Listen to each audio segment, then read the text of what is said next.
And so where will the Conservatives go next? Well, what a clash of the titans their leadership contest has become. The former Home Secretary, who called the Rwanda scheme batshit, and is, of course, now pledging to bring it back. The former Immigration Minister, who found himself too right-wing to work with Suella Braverman. The moderate candidate, the former Security Minister, who says that he acts on his principles, previously demonstrated by backing Liz Truss to be Prime Minister. And then there's the former Business Secretary, who claims that she became working class at the age of 16. But conference, the Tories' failure was not just because they were incompetent or deluded, not just because they put party before country. Of course, both of those are true. It is because they do not understand the world as it is today. They do not understand the premium on economic stability in an uncertain world. They do not understand that in our new age of insecurity, government cannot just get out of the way and leave markets to their own devices. Instead, the Tories cling to the discredited, trickle-down and trickle-out dogma that a strong economy can be built through the contribution of just a few people, a few parts of the country, or a few industries. Their ideas choked off investment, opened wide gaps between different parts of the country, and it suffocated growth and living standards. We will not make those mistakes. Yet, when their ideas were found wanting, what did? They doubled down. Never forget what the Conservatives did. 2 years ago today, in their clamour to cut taxes for the richest, they crashed the economy, sent mortgages spiralling and put pensions in peril. And you will hear many things at their conference next week, but you won't hear an apology. No apology for the cost of your mortgage. No apology for crumbling classrooms and rising waiting lists. No apology for mismanaging our public finances, degrading our institutions and crashing our global standing in the world. They do not care, and they have learned nothing. So be in no doubt.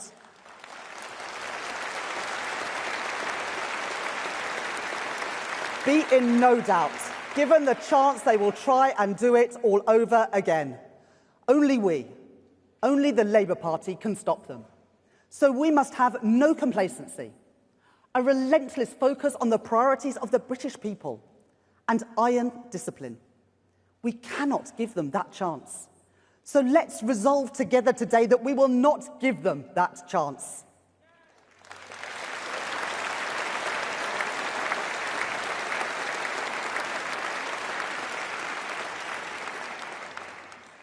Now, I know that you are impatient for change. I am too.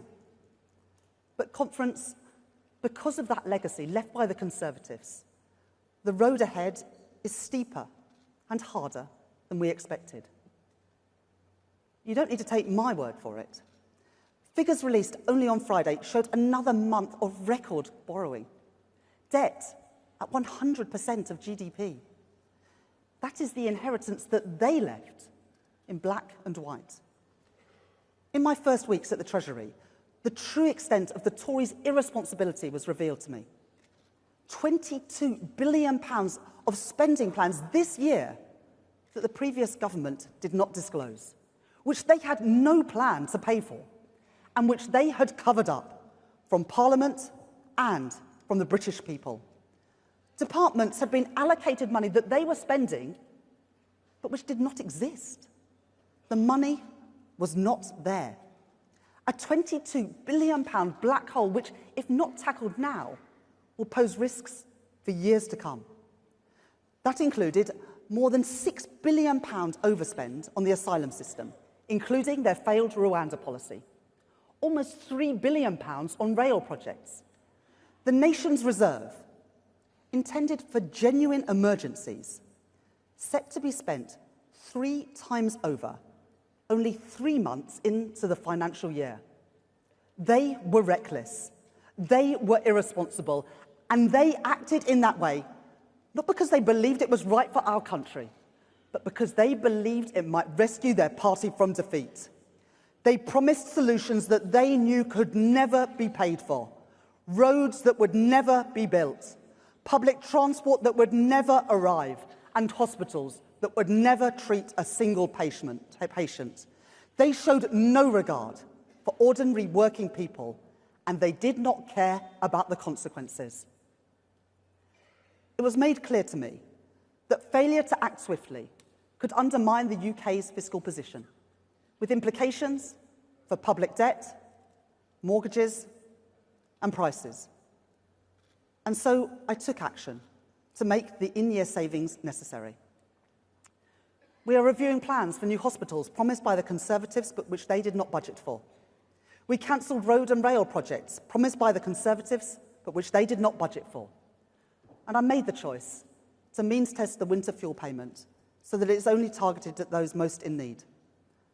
I know that not everyone in this hall or in the country will agree with every decision that I make. But I will not duck those decisions. Not for political expediency, not for personal advantage. Faced with that £22 billion black hole that the Conservatives left this year, and with a triple lock ensuring that the state pension will rise by an estimated £1,700 over the course of this Parliament, I judged it the right decision in the circumstances that we inherited.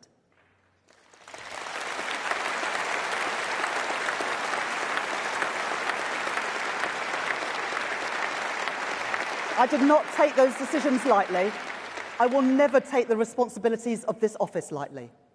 And I will never take lightly the trust of voters, who have been burned too often by politicians who put ideology and party and self-interest above the interests of the British people. And so we must deal also with another Tory legacy.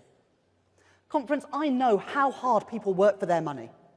Taxpayers' money should be spent with the same care with which working people spend their own money. And so 1 year ago, I promised you that this Labour government would wage a war on Tory waste. It has begun. I pledged that we would aim to halve government consultancy spend, and we have already announced savings this year. I pledged that we would cut down on the excesses of Tory ministers' private air travel, and we have already cancelled the £40 million contract for Rishi Sunak's VIP helicopter.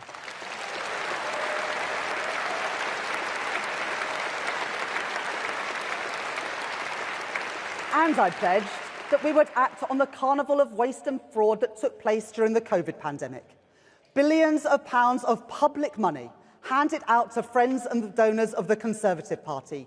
Billions more defrauded from the taxpayer. More than £1 billion spent on PPE that either did not arrive or was not fit for purpose. All under the cover of the greatest crisis of my lifetime. On entering government, we found £674 million of contracts in dispute, where we inherited a recommendation from the previous government that any attempt to reclaim that money should be abandoned. The Tories simply did not care, but Labour will not stand for it. I will not stand for it.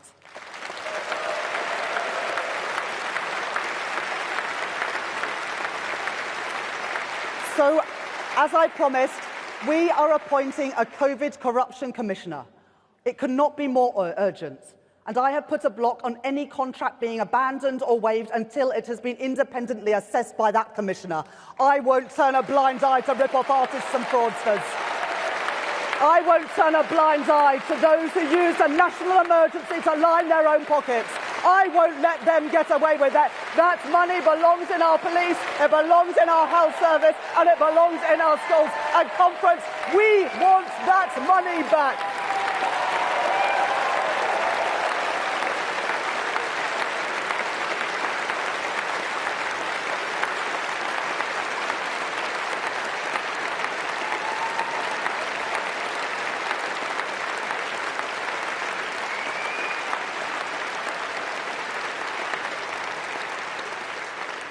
Next month, I will deliver the first budget of this Labour government, the first Labour budget in 14 years.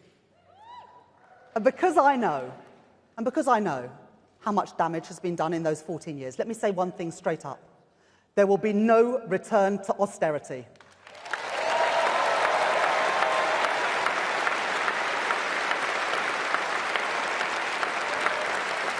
Conservative austerity was a destructive choice for our public services and for investment and growth too. Yes, we must deal with the Tory legacy, and that means tough decisions. But I won't let that dim our ambition for Britain. So it will be a budget with real ambition, a budget to fix the foundations, a budget to deliver the change that we promised, a budget to rebuild Britain. And my budget will keep our manifesto commitments. Every choice we make will be within a framework of economic and fiscal stability. You'd expect nothing less. We said we would not increase taxes on working people, which is why we will not increase the basic, higher or additional rates of income tax, national insurance or VAT. And we will cap corporation tax at its current level for the duration of this Parliament. Conference, as promised, we will extend the energy profits levy on oil and gas producers to invest in homegrown energy here in Britain. We will end the non-dom tax loopholes, and we will crack down on tax avoidance and tax evasion. That is the difference that a Labour government will make.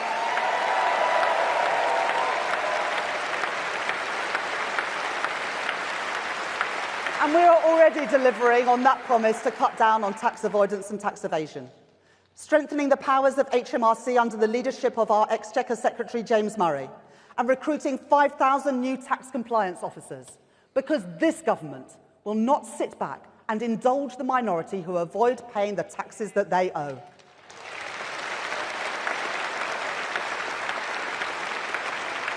And Conference, we will enact another manifesto commitment, because I know every parent has aspiration for their children, and I know the strain that our state schools have been under. This government will introduce VAT on private school fees to invest in our state schools.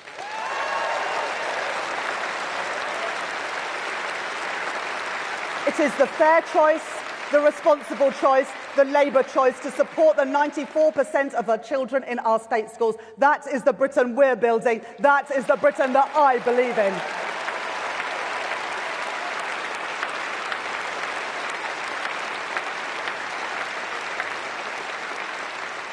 This budget will be a budget for economic growth. It will be a budget for investment. Because today we find ourselves at the very bottom of the G7 league table for economy-wide investment as a share of our GDP. And we must change that. Conference, I believe in a better Britain. A Britain of opportunity, fairness, and enterprise. I know that country has sometimes felt far off in recent years, as our growth, our productivity, and family finances fall behind. But it doesn't have to be that way. The British capacity for inventiveness, enterprise, and old-fashioned hard work has not gone away. So believe me when I say, my optimism for Britain burns brighter than ever. My ambition knows no limits, because I can see the prize on offer if we make the right choices now. Stability is the crucial foundation on which all of our ambitions will be built, the essential precondition for business to invest with confidence and for families to plan for the future.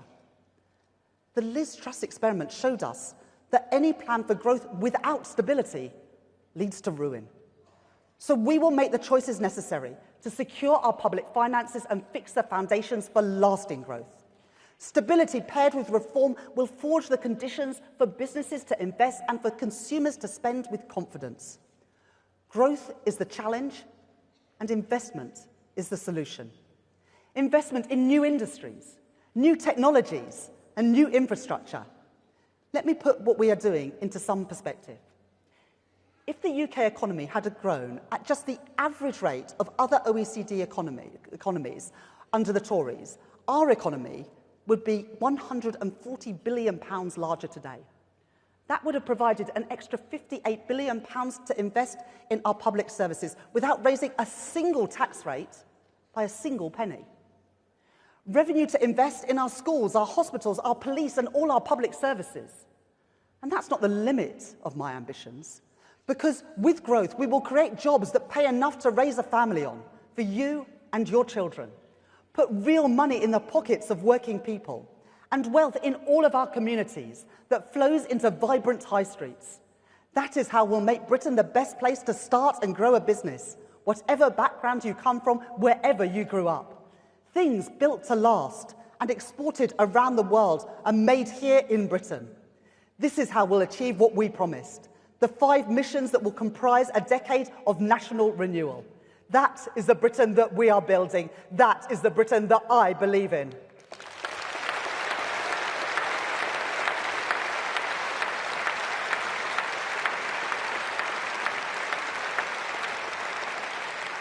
During the election campaign, I visited businesses all over Britain, from historic brands seizing the opportunities of the future, to innovative startups at the cutting edge, to high street businesses breathing new life into their communities.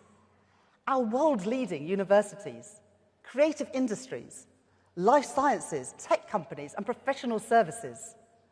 I see immense potential wherever I go. But for every success story, there is potential held back. Entrepreneurs struggling to access finance. High street businesses punished by our outdated system of business rates. Builders frustrated by a planning system which hands power to the blockers. Exporters tied up in red tape by a failed Brexit deal. Too many people out of work through chronic illness waiting for treatment, or without the skills, training and security that they need to build their potential. And a welfare state that does not always incentivize work. Brilliant young people shut out of the opportunities that they deserve, and whole industries held back without a real strategy for their future. So we must learn the lessons of the Tories' failure. We must build growth in a changed world. In this age of insecurity, growth requires stability, but not stability alone. It requires active government, and it requires the contribution of people in every part of Britain, not just a few. Where there are vested interests, outdated practices, or institutional barriers obstructing productive investment, we will confront them head on. Where active government is called for, this government will act. And conference, it is time that the Treasury moved on from just counting the costs of investment to recognising the benefits too.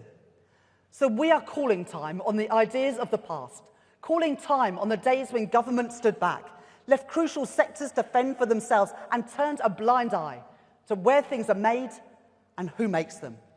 The era of trickle-down, trickle-out economics is over. And so I can announce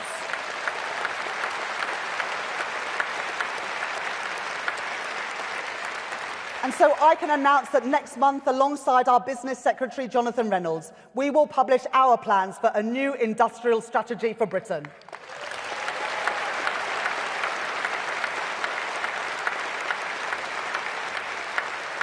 A strategy for driving and shaping long-term growth in our manufacturing and service sectors.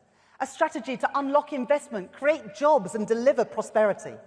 A strategy to help break down barriers to regional growth, speed ahead to net zero and clean power by 2030, and build prosperity on strong and secure foundations. Because when I said that this Labour Party is proudly pro-business and proudly pro-worker, I meant it. This mission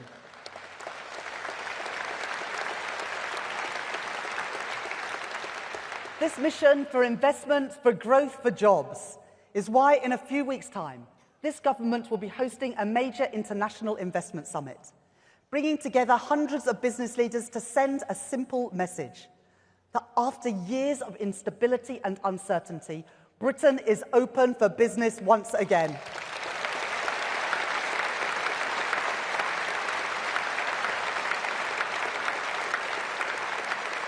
And this mission is why we will reform our pension system, overhaul business rates, give power to our regional mayors and leaders, deliver a plan to get waiting lists down and people back to work, and forge a closer relationship with our neighbours in the European Union while pursuing trade deals to open up new markets too.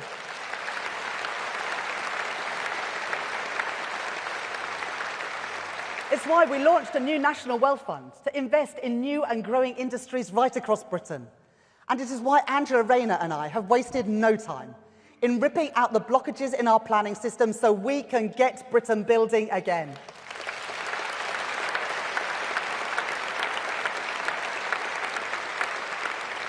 You know, within 72 hours of taking office, we did more to unblock the planning system than the Conservatives did in 14 years, including an end to the senseless Tory ban on onshore wind.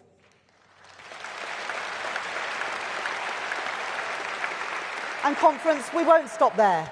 Onshore wind to bring down your energy bills, new data centres for good jobs in the industries of the future, and housing for the decent home that every family deserves. That is the Britain we're building. That is the Britain that I believe in.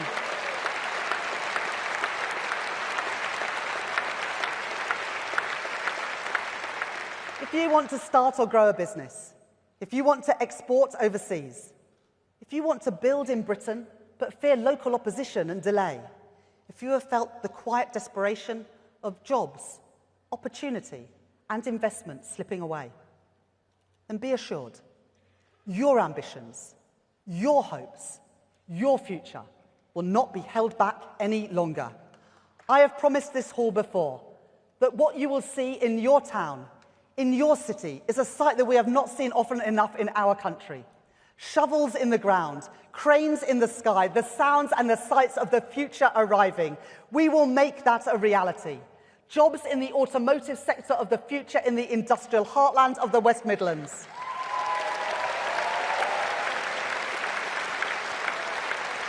Jobs in life sciences across the Northwest, clean technology across South Yorkshire, a thriving gaming industry in Dundee, and jobs in carbon capture and storage on Teesside, Humberside, and right here on Merseyside too.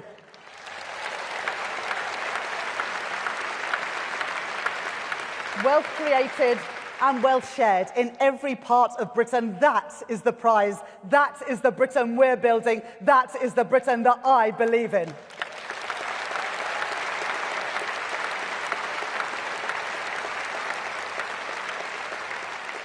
And conference, because growth must be built by the many, its proceeds must be felt by the many too.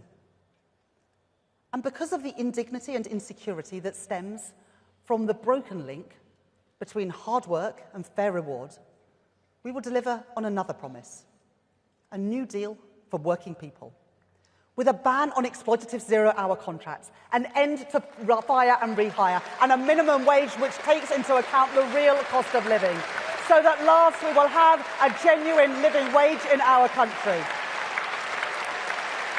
For dignity, for security, for growth, this Labour government will make work pay. That is the Britain we're building. That is the Britain that I believe in.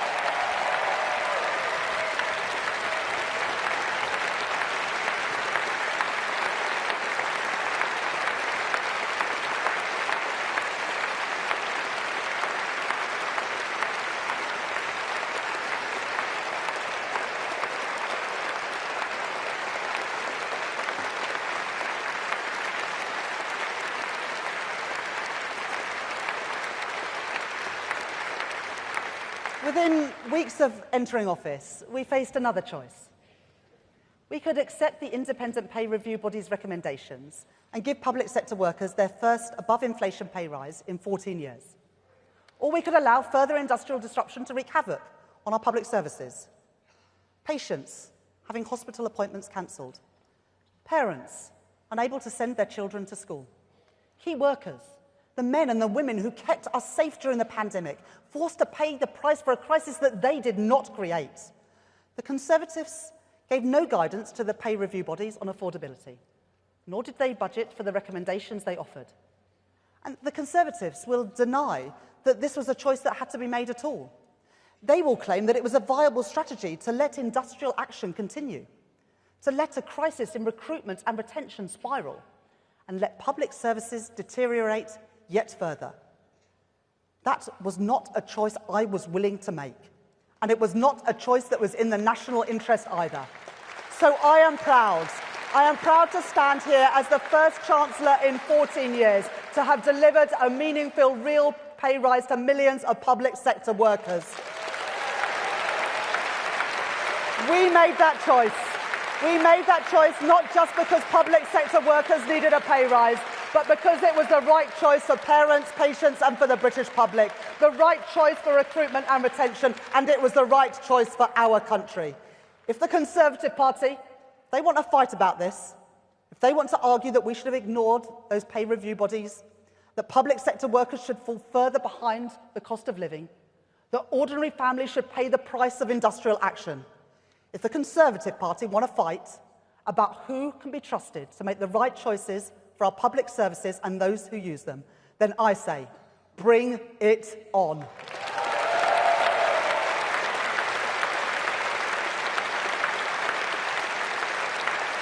Public services that we can be proud of once again with a Labour government. That is the Britain that we're building, and that is the Britain that I believe in.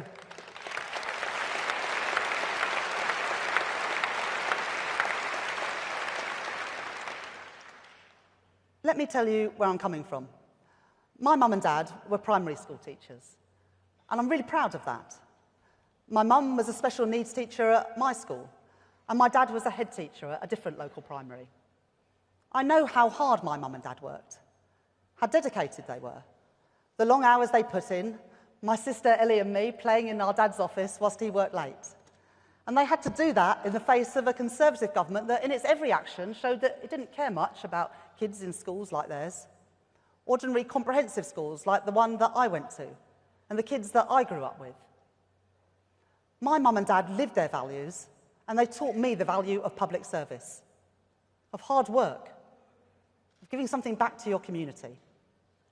I joined this party because of 3 words spoken in a conference hall in Blackpool 28 years ago. Education, education, education.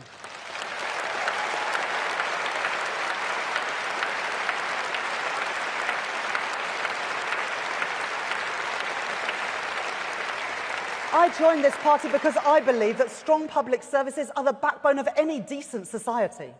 Because I believe that people should rise and fall on their own merit, not on the circumstances of their birth. And because I believe that we do not have to choose between a fair society and a strong economy. I don't want kids to succeed against all odds. I want them to succeed because they deserve it. Because the odds aren't stacked against them. That's the Britain that I want to live in. Just like every other parent who wants the best for their kids. So I will judge my time in office a success if I know that at the end of it, there are working class kids from ordinary backgrounds who lead richer lives, their horizons expanded, and able to achieve and thrive in Britain today. That starts by taking the first steps on delivering another manifesto commitment. Our promise, led by our Education Secretary, Bridget Phillipson, to introduce free breakfast clubs in every primary school across England.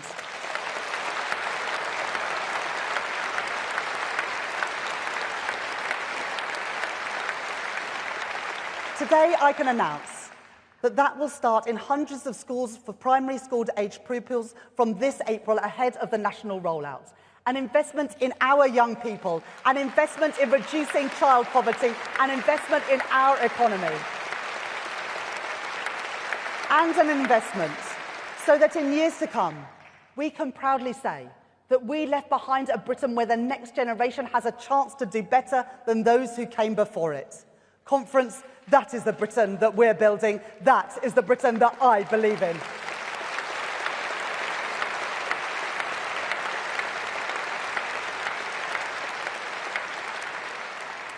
The work of change is only just beginning, and the stakes are high. Trust is a fragile thing. We've seen the consequences when mainstream politics comes up short. It falls to us to show that politics can be a force for positive change. Not through words, but through action. Through progress towards that Britain of opportunity, fairness, and enterprise. That is our task. That is my task. It comes with a great weight of responsibility. I embrace it. It will mean hard work. I am ready for it. The British people put their trust in us, and we will repay it. And when someone asks you, does this government represent me? When they ask, whose side are they on? You can tell them. When you work hard, Labour will make sure you get your fair reward. When barriers obstruct opportunity and investment is constricted, Labour will tear down those barriers. When working people have paid the price for the Tory chaos whilst waste spirals and taxes are avoided, Labour will act. And when the national interest demands hard choices, Labour will not duck them. We will make fair choices for decent public services and the people who rely on them, for investment and opportunity in every part of Britain, for an end to the naysaying, the division, the defeatism, an end to the low investment that feeds decline, and an end to the easy answers, the empty promises and the Tory stagnation. Conference, you can tell them that we stand, that we will always stand with working people.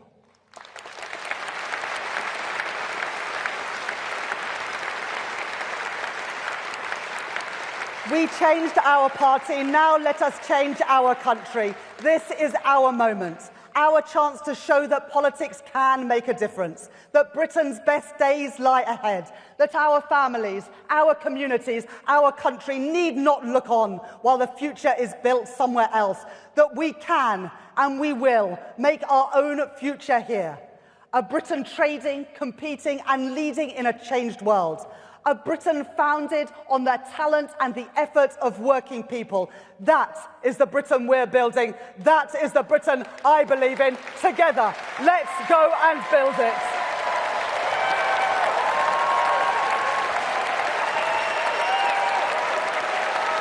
Thank you.